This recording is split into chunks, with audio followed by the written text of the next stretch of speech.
Mais il semble quand même qu'il y a un troisième dossier qui motive cette réunion, c'est le dossier des soldats ivoiriens détenus au Mali. Est-ce que c'est le président ivoirien Alassane Ouattara qui a poussé pour que cette réunion se tienne et que ce dossier soit aussi à l'ordre du jour? Non, pas du tout, pas du tout, pas du tout. Ça c'est de mon initiative de convoquer ces sommets parce que c'était une chose traditionnelle. Je pense. Mais cette question sera quand même abordée. Évidemment, mais ce n'est pas le président Ouattara du tout qui a demandé ces sommets. C'est le président en exercice qui a convoqué ce sommet pour que s'on retrouve pour voir quelle est la situation de notre sous-région. Mais évidemment qu'on va discuter ces sujets aussi. Alors depuis le 10 juillet, il y a donc 46 soldats ivoiriens qui sont détenus au Mali. D'après Bamako, ce sont des mercenaires, mais d'après Abidjan, on dit que ce sont des otages, parce que le Mali, en échange de leur libération, réclame aujourd'hui l'extradition de 3 opposants maliens réfugiés en Côte d'Ivoire. Alors, quelle est votre opinion? Plutôt des mercenaires ou plutôt des otages? Bon, moi je pense qu'ils ne sont pas des mercenaires. On vient de voir, écouter même hier, avant-hier, les déclarations du secrétaire général des Nations Unies qui dit qu'ils ne sont pas des mercenaires. Et moi je pense qu'il faut... On pourrait résoudre ces situations quand il y a la volonté, surtout du côté malien. On a une tradition en Afrique aujourd'hui parce que les cas de ces 48 ou 49 soldats ivoiriens qui sont au Mali, l'Allemagne nous a bien expliqué que ça fait 3 ans que ces gens ont fait une prestation de service.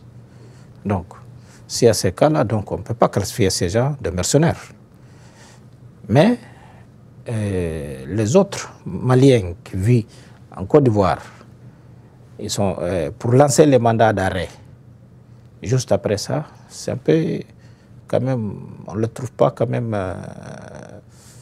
je n'arrive pas à trouver les mots qu'on peut classifier ça, mais moi je pense que quand même, on pouvait éviter le pire avec ces situations.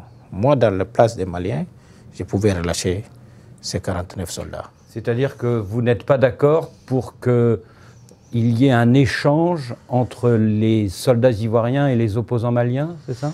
Bon, ce n'est pas moi d'être d'accord ou pas. Mais moi, à la place des Maliens, je n'aurais pas mettre ces conditions. Alors justement, il y a eu ces dernières semaines des tentatives de médiation, il y a eu le Nigeria, il y a eu notamment le Togo, sans issue pour le moment, à part la libération de 3 femmes soldats, mais il y en a toujours 46 qui sont détenues. Alors très concrètement, est-ce que vous avez récemment parlé au colonel Assimi Goïta de cette question? Et est-ce que ici à New York, vous allez rencontrer le chef de la délégation malienne, le Premier ministre par intérim, Abdoulaye Maga, pour essayer de dénouer ce problème? Non, ce n'est pas prévu. Depuis que j'ai pris la fonction de président en exercice, je n'ai pas eu aucun contact avec Goïta. Je n'ai pas eu aucun contact avec Goïta. Donc, ce n'est pas prévu aussi que je rencontre la délégation malienne. Vous ne voulez pas leur parler? Non, mais bon, moi je suis président en exercice de la CEDEAO, donc je ne peux pas me radicaliser pour dire que je ne peux pas parler à un pays membre de la CEDEAO, même s'ils sont expulsés, mais ça c'est dans la conférence, dans les choses de la CEDEAO, mais on ne peut pas les expulser aussi, qu'il n'y a pas le dialogue. Parce qu'aujourd'hui, en tant que président en exercice, je dois parler avec tous les États membres. Vous avez pris la présidence de la CEDEAO au moment où cette organisation a levé les sanctions économiques et commerciales contre le Mali. C'était au début du mois de juillet.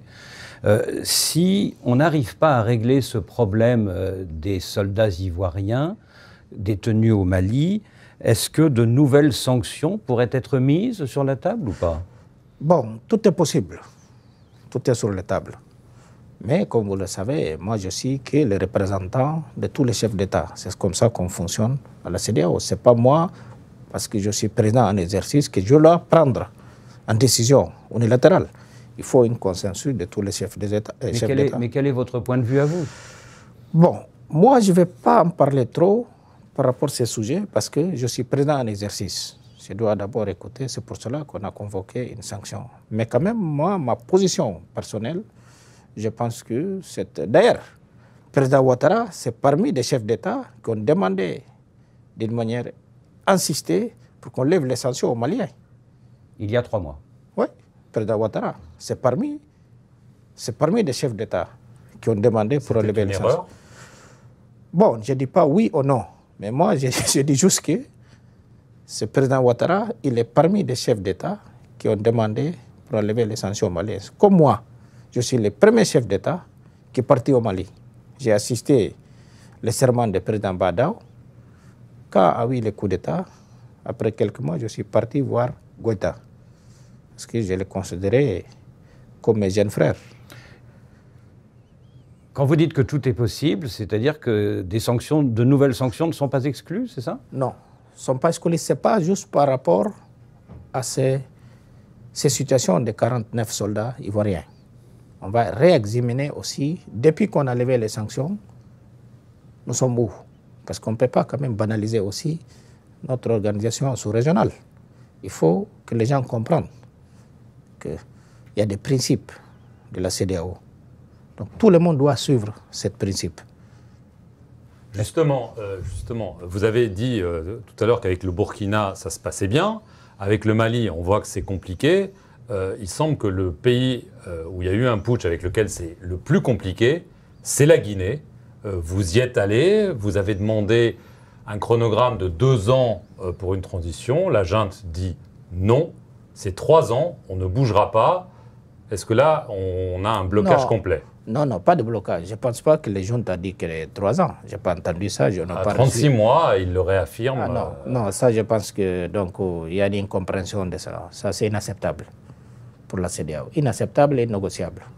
Ça veut dire que si la junte maintient 3 ans, là, pour le coup, il y aurait des sanctions? Absolument. Absolument. Vous n'hésiteriez pas? Non. Lourdes sanctions même. Ouais. Ça, c'est innégociable. Donc, c'est inconditionnel, ça. On ne peut pas accepter ça. Sinon, et le colonel Doumbouya, vous échangez avec lui ou là aussi, les ponts sont... Non. Donc là, si j'étais là-bas, comme je vous dis, dès que j'ai pris la fonction, j'étais dans 2 pays. J'étais au Burkina et en Guinée-Conakry. On a discuté, on est arrivé à un consensus qu'on ne peut pas dépasser les 24 mois. Ça, c'est négociable pour la CEDEAO. Oui, mais une fois que vous avez dit ça, que le colonel Doumbouya était d'accord pour 24 mois, les autorités guinéennes ont démenti. Elles ont dit non, c'est 36 mois. Bon, tout ça, on va le voir après-demain, pendant notre sommet. Et là, on va voir quelles sont les dispositifs qu'on va prendre par rapport à ça. Mais une chose que je peux vous assurer, c'est négociable de la part de la CEDEAO, les 36 mois. Le 28 juillet dernier, Monsieur le Président, lors de la visite du président Macron dans votre pays, vous avez annoncé que vous souhaitiez la création d'une force anti-putsch au niveau de l'Afrique de l'Ouest. C'est vrai que vous-même avez été victime d'une tentative de coup d'État il y a 6 mois à Bissau. Mais concrètement, comment empêcher l'armée d'un pays de renverser son gouvernement? Moi, je pense que c'est démodé la putsch. Apparemment, non. Mais c'est dommage que ça arrive qu'en Afrique de l'Ouest aujourd'hui. Et là, il faut quand même, pour moi, que je pense que c'est très important de créer une force, tous les États membres de créer une force anti-putsch. Parce qu'arriver au pouvoir, ce n'est pas un fast-track. Il y a les normes. Il faut aller aux urnes. Il y a la démocratie. Alors, sinon, on enlève la démocratie, on enlève les élections. Ça sert à quoi? Ça sert à rien. Et c'est pour cela que moi, j'ai proposé tous les États membres, plutôt d'envoyer les soldats de manutention ou d'interposition, il faut créer une force anti-putsch et même saisir le Cour pénal international. Mais est-ce que vous allez mettre cela formellement sur la table de la CEDEAO? Absolument. Peut-être là, ici à New York? Tout à fait. Je vais en parler à mes collègues, à mes pairs, donc pour voir ces situations. Parce que sinon, ce n'est pas la peine qu'on fasse les élections. Ça sert à quoi? Ça sert à rien.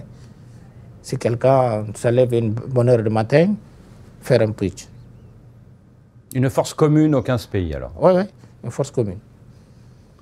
Merci, Monsieur le Président, de nous avoir accordé cet entretien. Et merci à vous de nous suivre sur nos 2 chaînes, France 24 et Radio France Internationale.